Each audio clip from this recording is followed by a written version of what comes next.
Welcome to The Knowing Show. I'm your host, Christine Marie, and I am so incredibly privileged to be joined by Matt Nye. Y'all, he owns and is Chief Marketing Officer and fractional CFO for multiple businesses. 5, I think, is what we counted, Matt, before we joined. He is an expert in helping folks eliminate debt and also really create wealth. And so I'm really looking forward to this conversation. Y'all, Matt, the stat you gave me right before we joined was that year over year, we're seeing a 33% increase in home defaults since previous. Yeah. It was either homes or credit cards. So it was one or the other, but both are up. But it was very dramatic. Mm-hmm. Well, I think all of us are feeling the instability around rentals right now. It's almost like I'm seeing a lot of people freeze, like they don't know what's going to happen. And so they're kind of in this freeze state. And so I'm really grateful, Matt. Thank you so much for joining us today. This is a really important topic and very timely. So thank you. My pleasure. Appreciate the invite. Yeah, Matt, I would love just for, we're talking about eliminating debt and gaining wealth. And what we're going to do for this conversation is kind of start at the baseline. So for people who are in debt, what do we do? Some real actionable strategies there. And then moving towards, okay, let's say we've got some money in the bank. What do we do with it? What are some safe investments? And then finally, how do we actually, for those of us who are entrepreneurs and those of us who have our own businesses, how can we actually really leverage that to be an asset that we can pass on down? We talk about legacy a lot on this show. And a lot of what we do today, we're writing our legacy right now. And without intentional thought and without intentional planning, we're going to just end up at the end of our lives and be like, oh, it's already here. We're already almost done. And then people usually don't actually take the right actions to have something really that they're proud of to leave behind. So sure. I'd like to kind of start with that first camp and that first category. And I'd love to hear from you, with the folks that you've been working with who are in debt, what are the primary categories that people are in debt over that you're seeing today? Sure. It's, primarily homes and cars, right? They're all of the segments are significant, but I think the other stat I just saw was the average price of a car now just crossed $50,000. That's the average, wow. Right?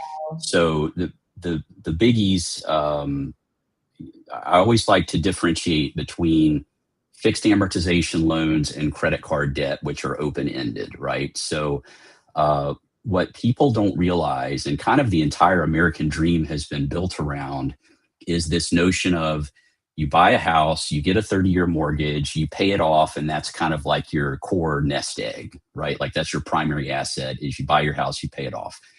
And what people don't understand with both mortgages and cars, any what we call fixed amortization loan, is that the interest is front loaded. Okay, so remember mortgage rates were down. People were like, I got a 2.9% mortgage rate.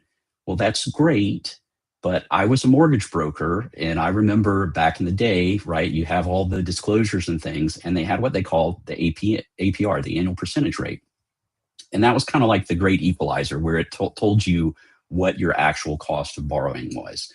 And so what happens in a fixed amortization loan is all the interest is front loaded. So even though you have a 2.9%, or let's say nowadays a 6% mortgage rate, right, your total cost of interest in the first 5 years could be 50 or 60%. Like you can run the numbers.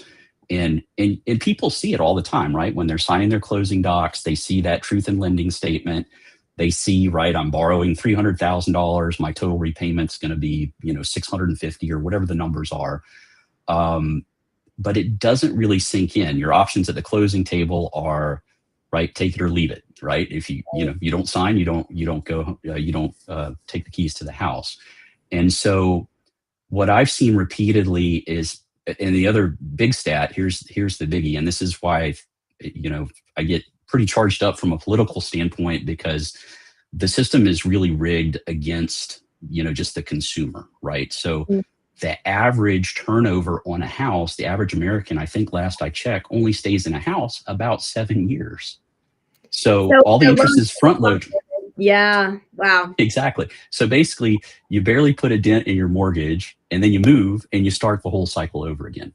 Wow. And so And where it becomes even more impactful is when you realize how compound interest works. Most people don't realize how compounding on interest works, or compounding on anything for that matter.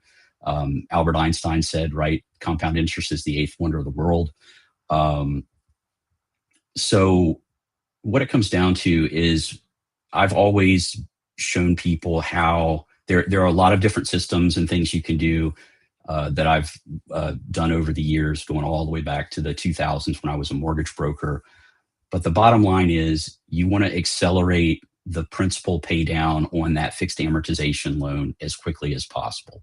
Credit cards are different because they calculate the interest on what they call the average daily balance. There are systems, again, going all the way back to the 2000s. There was one called velocity banking, where you basically leverage the difference between a home equity line of credit, right? So I was a mortgage broker. Let's say I just put you in a 30-year mortgage for a new house. The system back then was called velocity banking. We would get you a home equity line of credit. In addition to your first lien, we would get you a second lien. And then there's a system basically where you play the game between the way the interest is calculated on those two notes, and you literally borrow from the home equity line of credit to make advanced principal payments on the primary. And it sounds crazy, but you actually end up paying both off much more quickly by leveraging that scenario. And it has to do with the calculations between, again, the open-ended loan, where it's, the balance is, the interest is calculated on the average daily balance, versus the fixed amortization loan. So that's one example of, and the same concept holds true with cars as well. Anything that's fixed amortization, but mortgages are the worst because it's such a long, right. 30-year. And now, of course, they're talking about 50-year, right? That was the big announcement a week or two ago, was we're going to have 50-year mortgages, right? Which, is really scary. So and again, I'll put my mortgage broker, ex-mortgage broker hat on for a moment.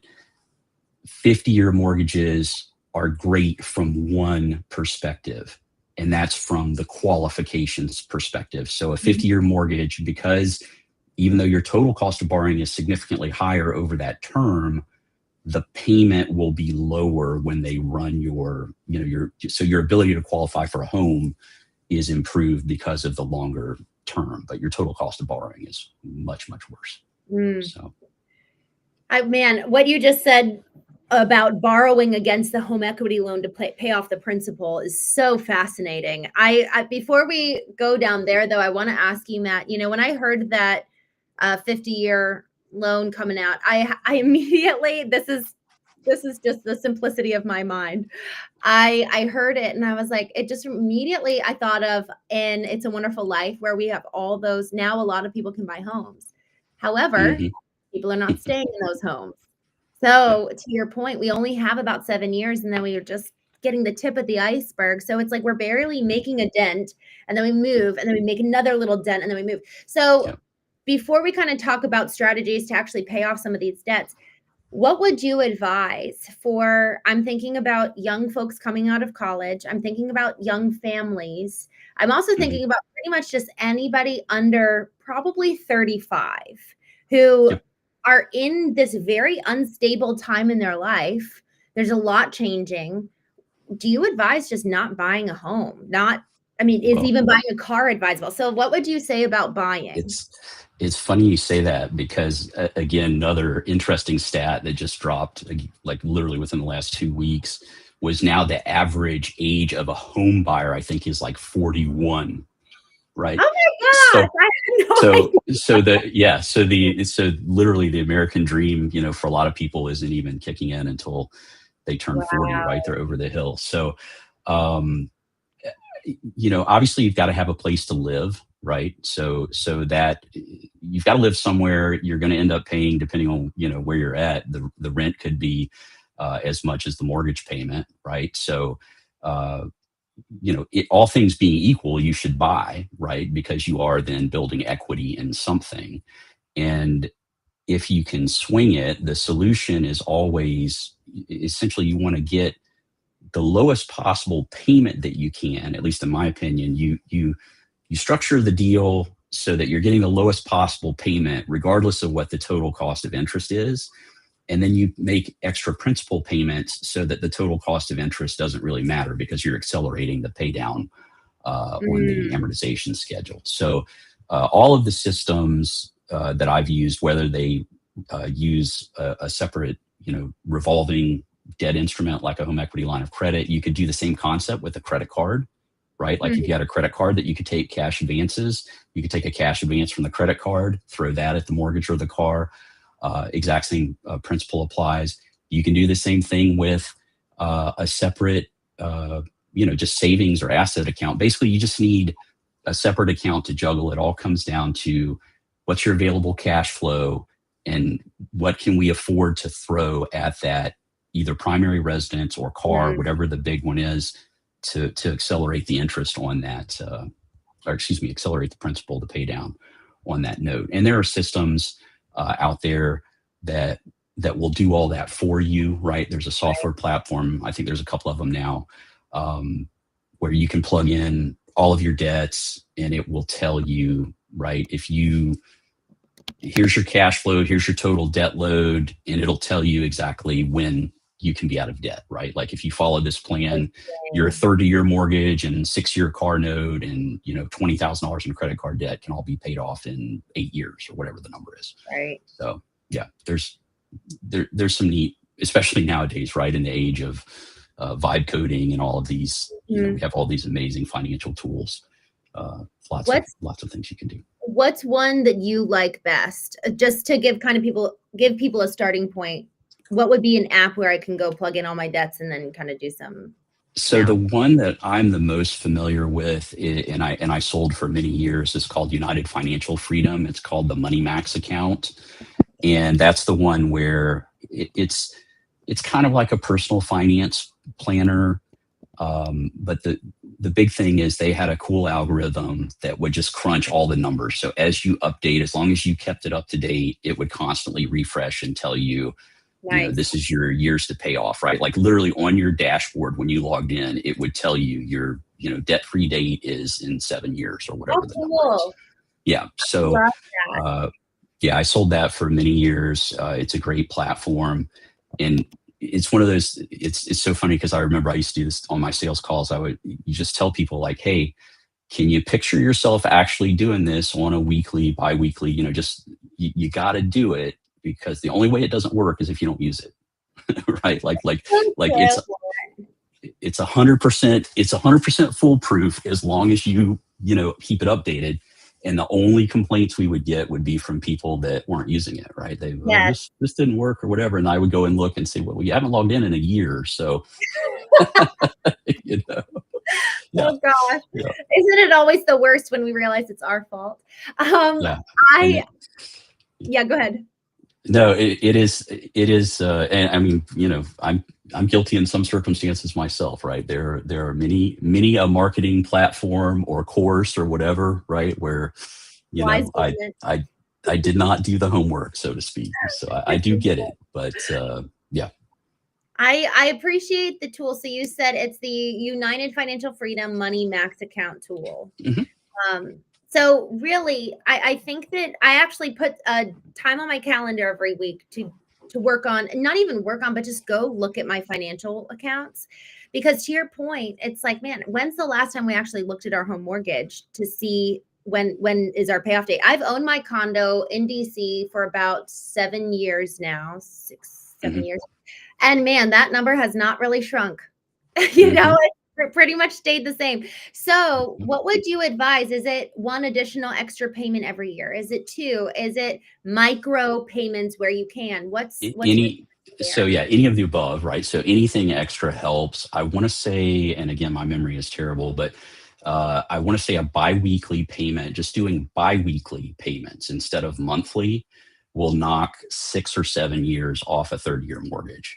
It's a huge, a very significant amount, and that's why people just don't realize it's really kind of an ignorance tax, right? That people pay because they don't realize, again, how the interest is front loaded and how, even just an extra payment a year would be great. Mhm. But just the biweekly thing is pretty painless, right? Like I think, most people, or if they're W-2 earners, they're probably getting paid biweekly Right, anyway. right. Yeah. So, doing twice a month, it just goes to show you how dramatic that interest calculation is on the amortization schedule. So, And then in that regard, though, doing biweekly payments. So let's say someone has a nice round number of $2,000 a month as their mortgage payment. mhm. And then the question is, okay, is it, two $1,000 payments or is it two $1,500 payments? So each month they're paying an extra 50%. What would you Oh no, advise there? you could just do the 1,000 early, right? So typical mortgages due on the first of the month, right? Right. So you could make obviously you'd want to make the full payment on the first, and then you could do the extra 1,000 on the 15th, and then just get into the groove of you just want to be ahead, right? Got Like you want to make sure you're making you want to make sure you're making the full payment due by the first. Mm, But you can split that up however you want. Now, if you throw that extra, the example you gave, the pay down would be significantly faster. And right. then where it gets really cool is, have you heard of the concept called infinite banking? Does that ring No, any bells? no. Okay, so this is super cool. This is what I talk to a lot of these strategies that I mention to Cosm all the time. So uh, the core concept of infinite banking is you're going to leverage a guaranteed whole life insurance contract. You're not using it because you want the life insurance or the death benefit. You're using it because you want the tax treatment and the growth that it provides. And so what guaranteed whole life means is it's a guaranteed return. And so, 2, 3, 4%, whatever that number is.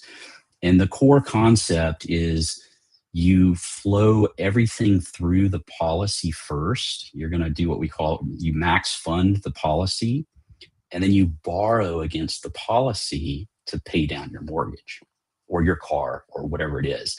And the key is, if you flow it through the policy, there is a cost of insurance, right? So there's some costs associated, but over time, because you have that guaranteed growth, you've got a cash value building up in the whole life policy, and Hmm. it's just kind of a circular flow. So the concept was created by a gentleman named Nelson Nash. He passed away Mhm. a few years ago.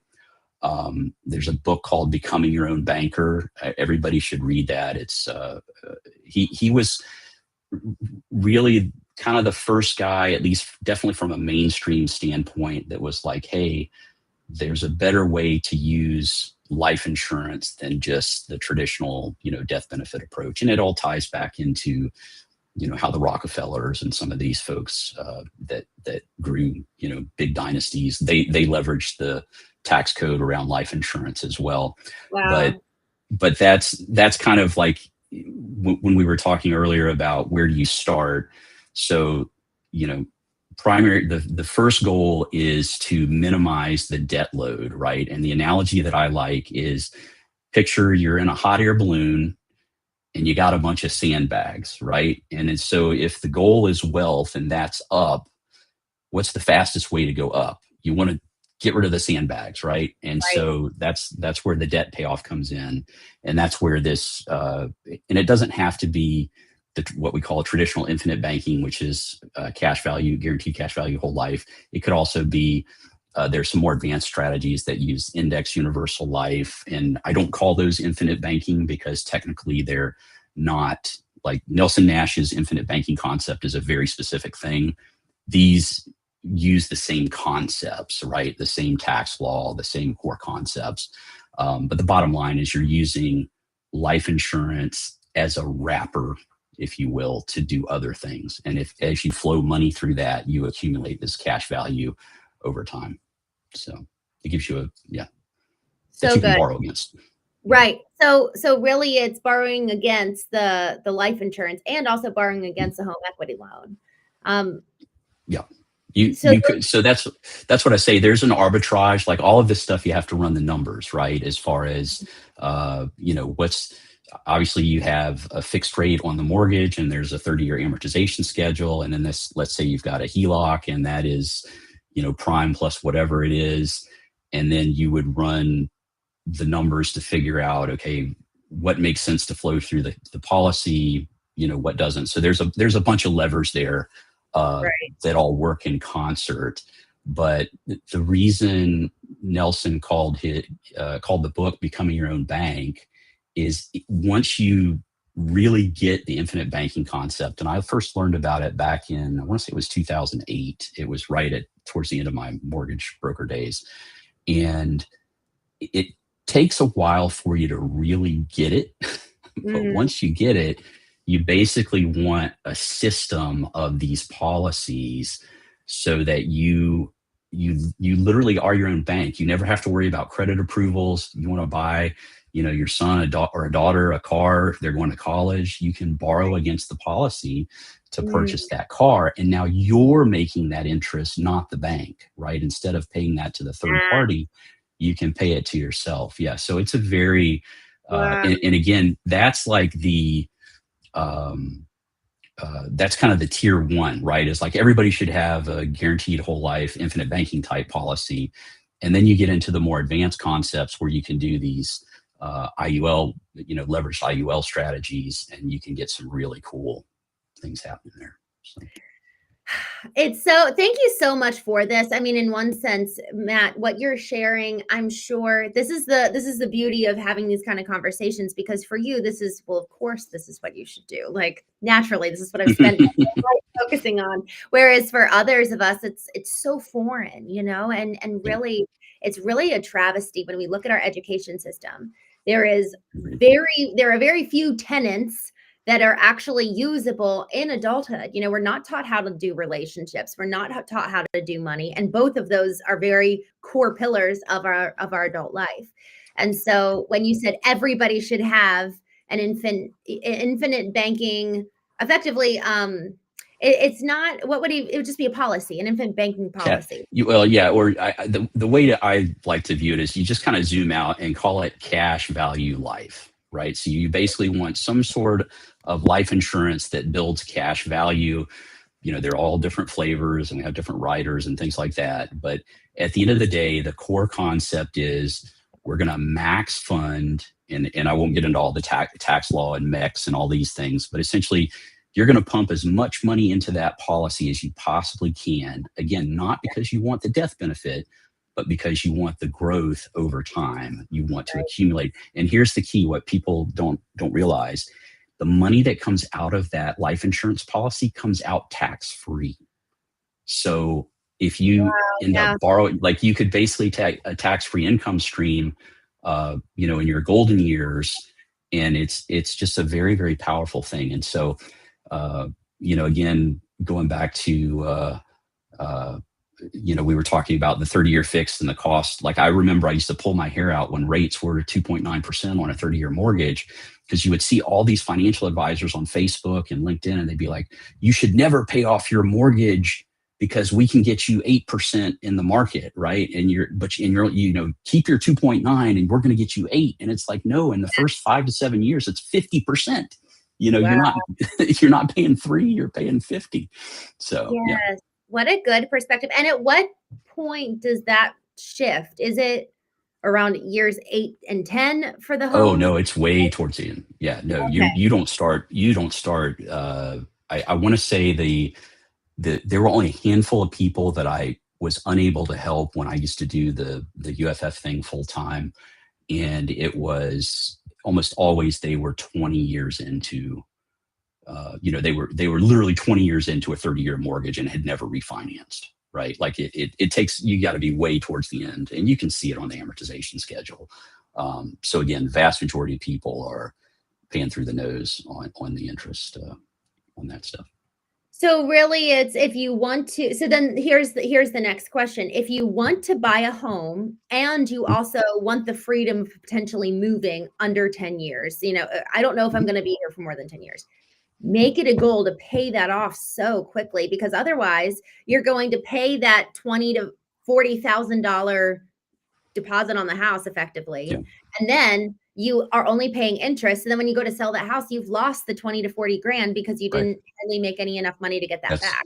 that's exactly right. So what I would call, like, we used to get a lot of real estate investors that would be interested in that program, and then they would go, oh well, I don't want to pay off the mortgage because I'm a flipper, right? Or I'm going to sell it in 2 years or whatever. And it's like, okay, well, let's change gears and let's call it equity harvesting, right? So let me show you what your cash out, walk away money is 3 years from now with the program without, right? Making these extra principal payments in without. So again, at a bare minimum, just do the biweekly thing. Like that's a very easy, doesn't require any software, doesn't require any, special training. Do biweekly, and that in and of itself will make you some money. So Matt, help you. Not to simplify it too much. So you tell me if I'm looking at this too simplified. If someone is unable to make biweekly payments, effectively pay more to some level or another, whatever the frequency, whatever the duration is, if they're not able to pay more on their monthly mortgage within that 10-year time span, should they not spend that $20,000 to $40,000 and buy the house? Because if they're not able to do that, that really is money down the drain. The variable would be, do they have, so let's say from a straight cash flow standpoint, they're break even, right? So they're making the regular mortgage payment. They have zero left to allocate to the extra principal. Then the question becomes, do they have a credit card, or could they do that's where the HELOC thing came into play. Okay. But again, you still are, like, in a sense, you're adding an extra payment. You're going to have some sort of interest cost for the HELOC. But I just go back to you have to have somewhere to live, and rent is so crazy expensive. So I would say, if they're, starting a family, they know they're going to be in a particular area, then sure, go ahead and buy something and just, do the traditional 30-year thing. Obviously, if there are questions about, where they're going to live and how long they're going to be there, then renting might be the better alternative. But back again, when I was in the mortgage business, they had, this is back in the 2000s, when they had all the crazy programs that you hear about, the quote unquote liar loans, stated income, no. I still remember they had what they called no doc loans, which was like literally, if you had a 720, I don't remember what the floor was, 720, 740 credit score, and you could fog a mirror, you could get a loan. Like no income, no, like literally, what's your credit score? Okay, here's $300,000 or whatever. So I know I derailed my train of thought. Where was I going with that?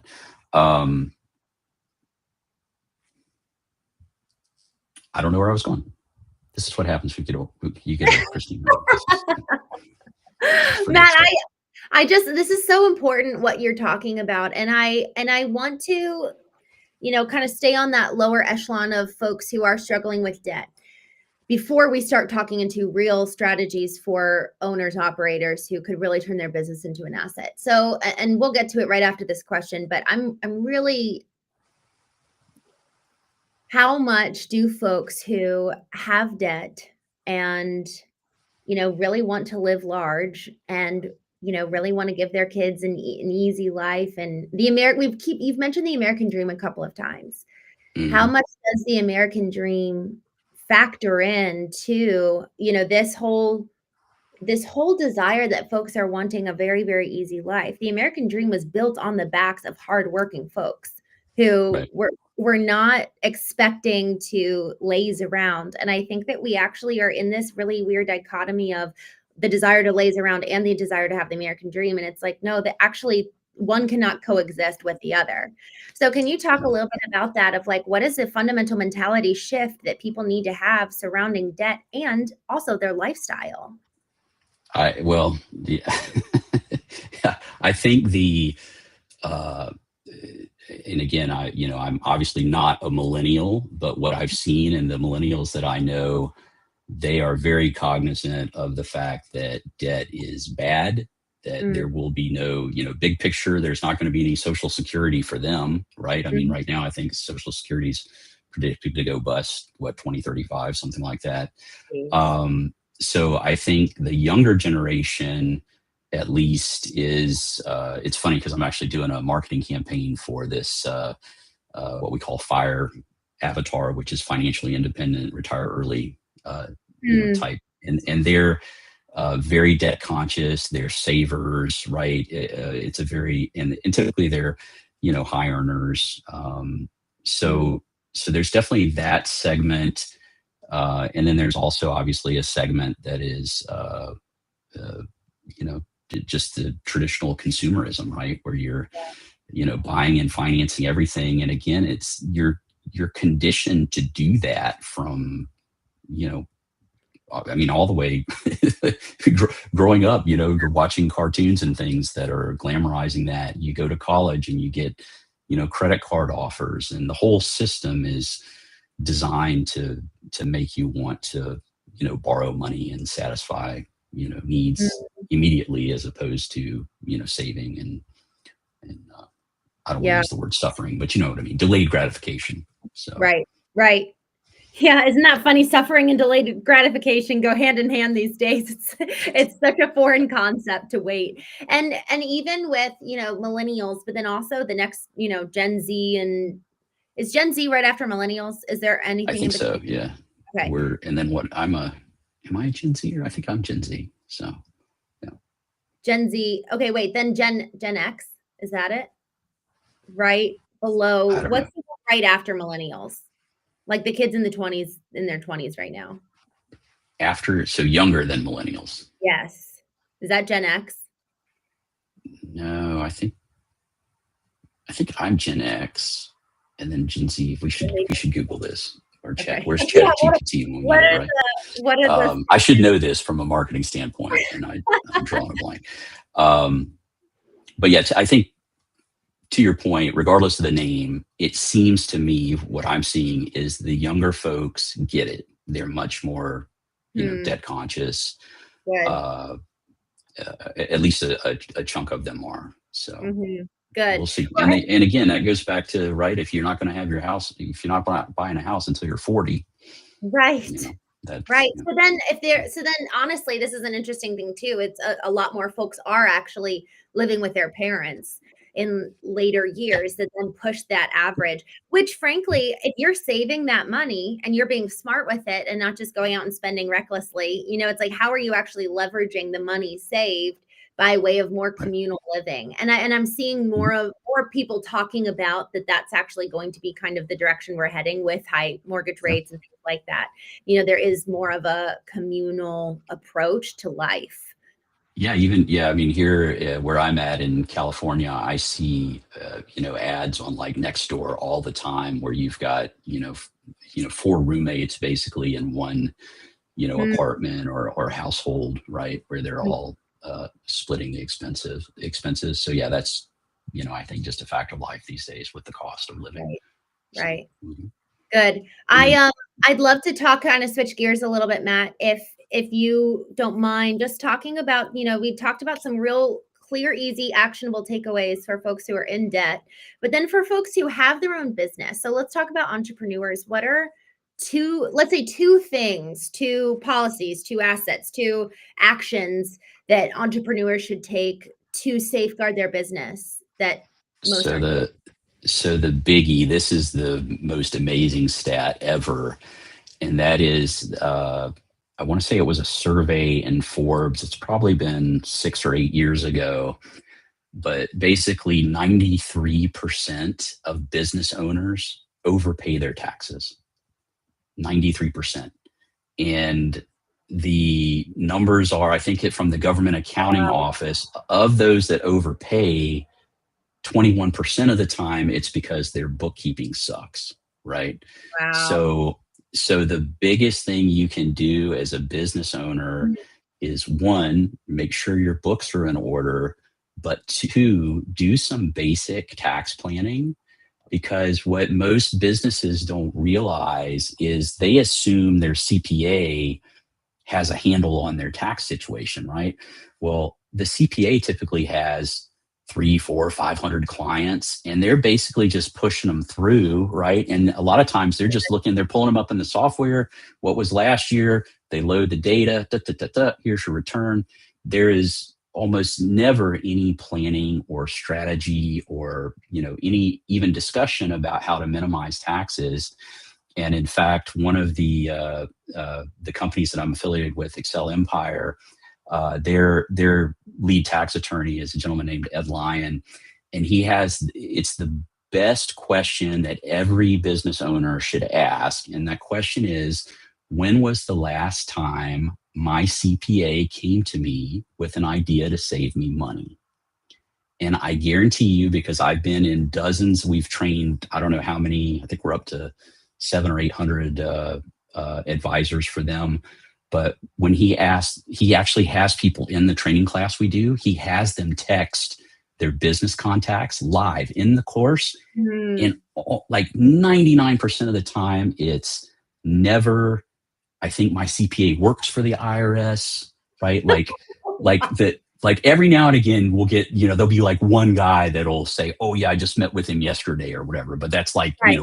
literally 1 in 100 kind of thing. Wow, man. But yeah, the vast majority. So, avail yourself of some tax planning. They offer a service that's a combo, bookkeeping, some basic quarterly fractional CFO type advice, some basic tax planning. But that could save, depending on what your tax bill is, tens of thousands of dollars a year. Again, depending on what you're paying in the first place. So that's a big one. And then the other one, the part two, is leveraging a similar strategy to the infinite banking, but you do that inside the business. So essentially, you take out cash value life policies on key individuals. You can use it as a retention mechanism where you say, okay, hey, Christine Marie, I want you to come work for me. I need you to stay for at least 5 years or 10 years, whatever the timeline is. And I say, I'm going to put this policy on you. No matter what, I'm going to give your family the death benefit. So if anything happens, no matter what, they're going to get the death benefit. But if you stay for that 5, 10 years, whatever the agreed upon timeline is, you get the cash value. So it's kind of like a private pension plan, if you will.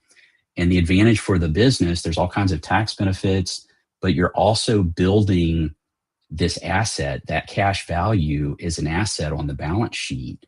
And let's say that you do decide to leave early. So, you and I strike a deal, you're going to stay for 5 years. I'm going to give you the cash value at the end of the 5 years.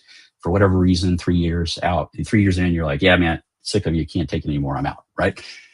I get to keep the cash value. Wow. So now I'm still building that cash value. The death benefit, the way I would structure it, the death benefit would still go to your family no matter what. But that, like, if you replicate that across, if you've got an executive team or 5, 10 key people, that can be a significant asset on your balance sheet. You can fund it with, most businesses have some sort of cash reserve just sitting idle, basically in maybe a high interest checking account or something. Right. It's the same concept as the infinite banking, right? You use that money for the policy. The policy is still pretty liquid. It's not like just withdrawing it from the checking account. You do have to make a request to borrow funds, but within a week, typically you can borrow against the policy. So that's a really easy way to, give you, quote unquote, golden handcuffs, maybe for your key people to build another asset on the balance sheet. Again, you get some tax benefits. There's a lot of different creative ways you can structure that.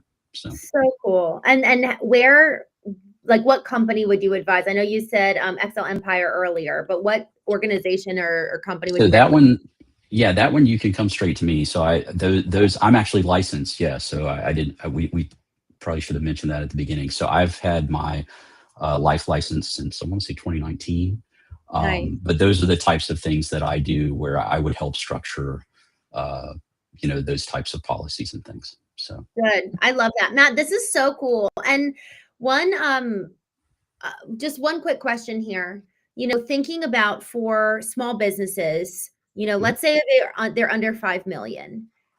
At what point, how should they think about their bucket of the 100% of money? Obviously, you got to pay for COGS, you got to pay salaries, etc. So let's talk about just the money left over. So 100% of that pie.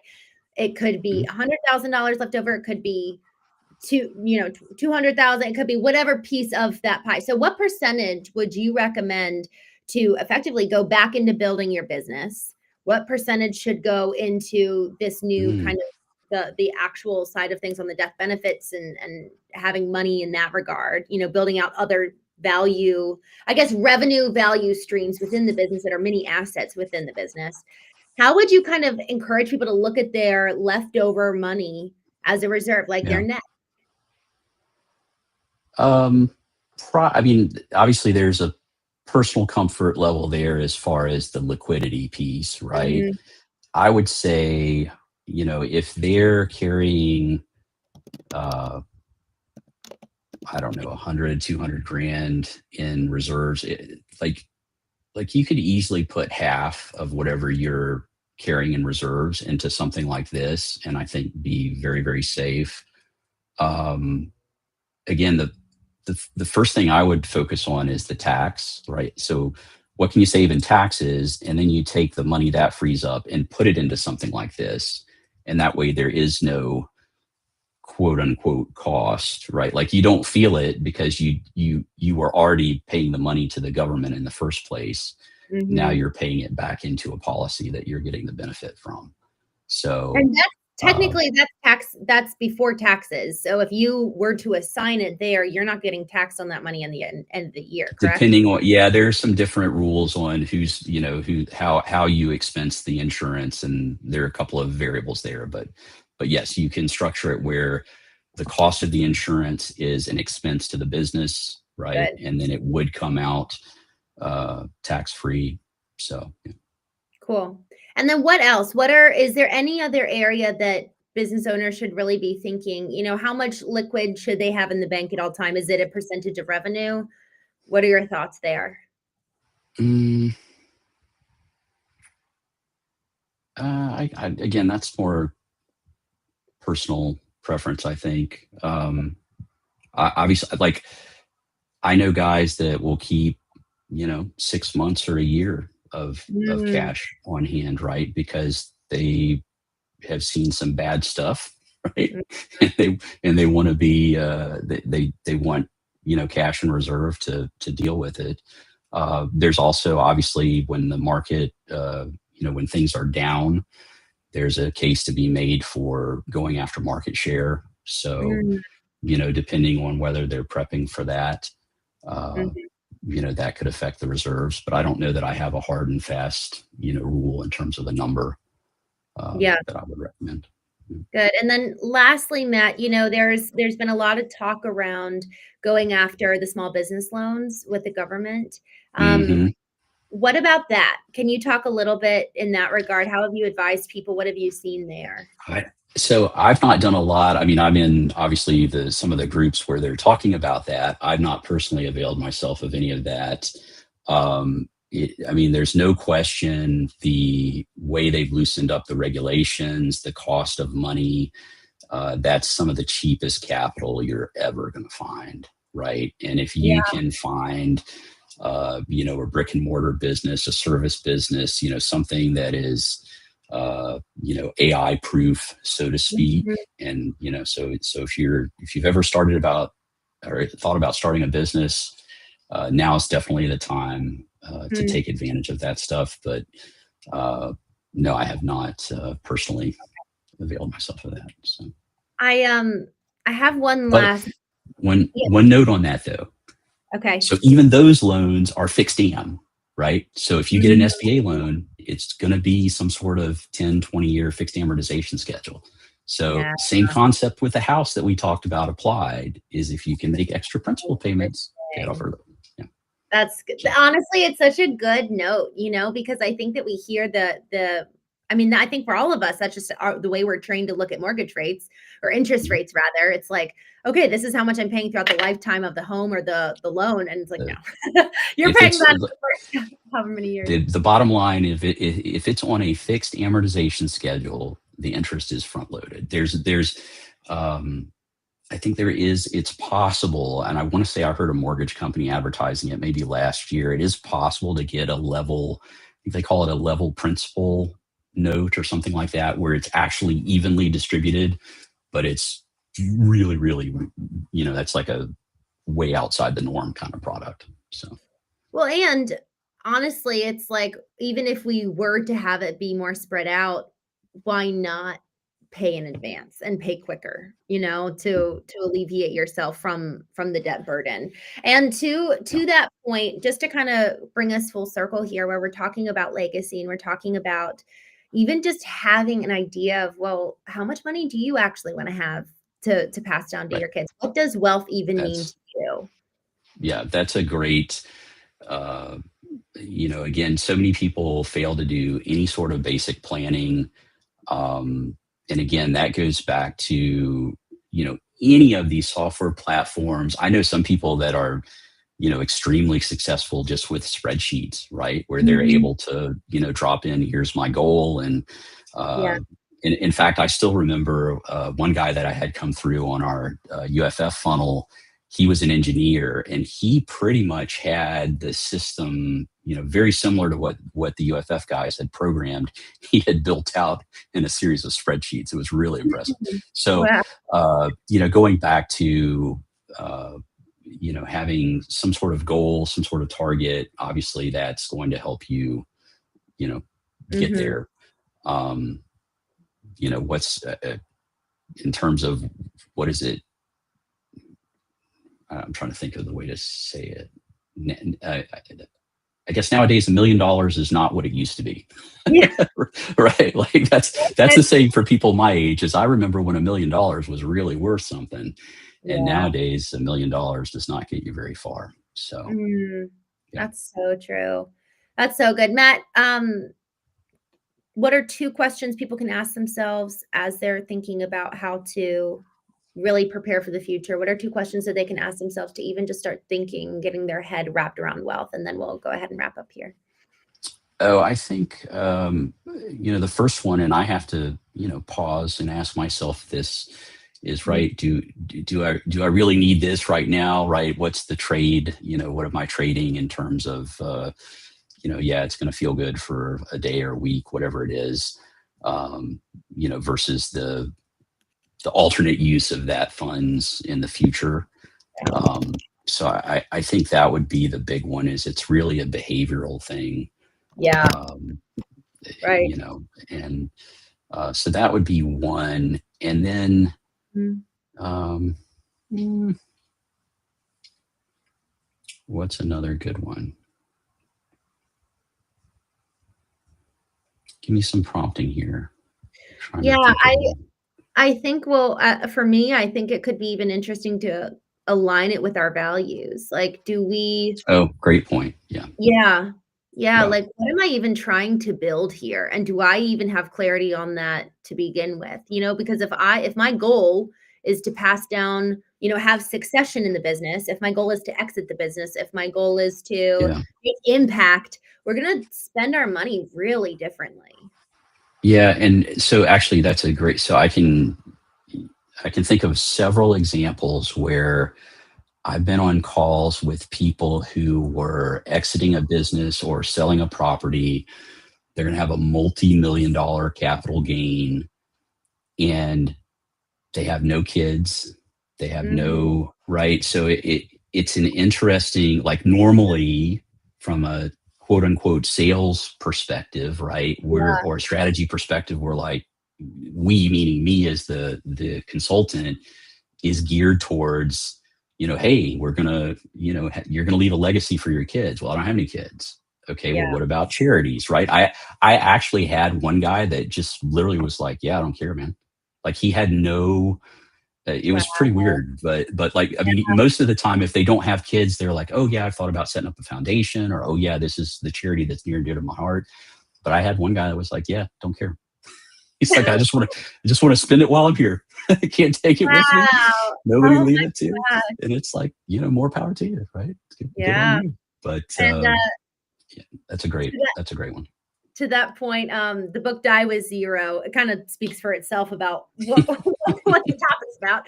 But effectively, Yeah, it likens, we've got the financial bank account with money in the bank that we're building, but then there's also right. the experiential bank of truly Yeah, living well and living fully now. And, yeah, there's something about our legacy. It's, yes, the asset of the I guess you could say manifestation of what we do, but then there's also the asset of the manifestation of who we are. And did Right. we actually create the experiences for our teams and our employees, et cetera, right? Like I love what you were talking about in terms of being able to allow for the what did you call it? Kind of like the life policy for our employees where we actually have Mhm. cash value there, but then also their Mhm. family gets the benefit of that Right. too, should anything ever happen. And that's regardless if they're working for you or not. So there's Yep. retention there. It's an extra asset to the business. So there's so many different benefits to that. It's not just about wealth building, but it's also about equity in relationships as well. Yes, exactly. One of the strategies that one of my clients, they have a really cool system that involves, a family holdings trust and a private foundation and all of Mhm. that. But when I saw it, I saw the gentleman that created it present it for the first time, and he used the term, uh, "We can do well financially while doing good." And it's Mm, just such a so I actually told them, I'm like, "You should," and we did, we marketed that as the doing well by doing good system, wow. because it I was so powerful. Like some of the things that his clients were doing, and again, they were definitely saving money on taxes and all of that, but they were redirecting, right? You're taking money that you would typically pay to the government in taxes, and they're going to go squander it, God knows where, yeah. as Doge exposed. So now you can redirect that into, like you say, a charity or a cause that's near and dear to your heart. Make a Mhm. genuine difference. And I Okay. think that that's a really valid, to me. That's very admirable. So I completely agree. Especially this time of year, that's a good time to be thinking about that too, for mhm. the next 5 weeks before the end of the year. Is there any money that could be spent towards a charity so that you're not paying it in taxes? So, love it. Absolutely, yeah. There's still some things you can do before the end of the year for to save on taxes. So that's a topic for another day. But yeah, Yeah. it's not too late. So Matt, thank you so much for your time. So grateful for you, my friend. thank you.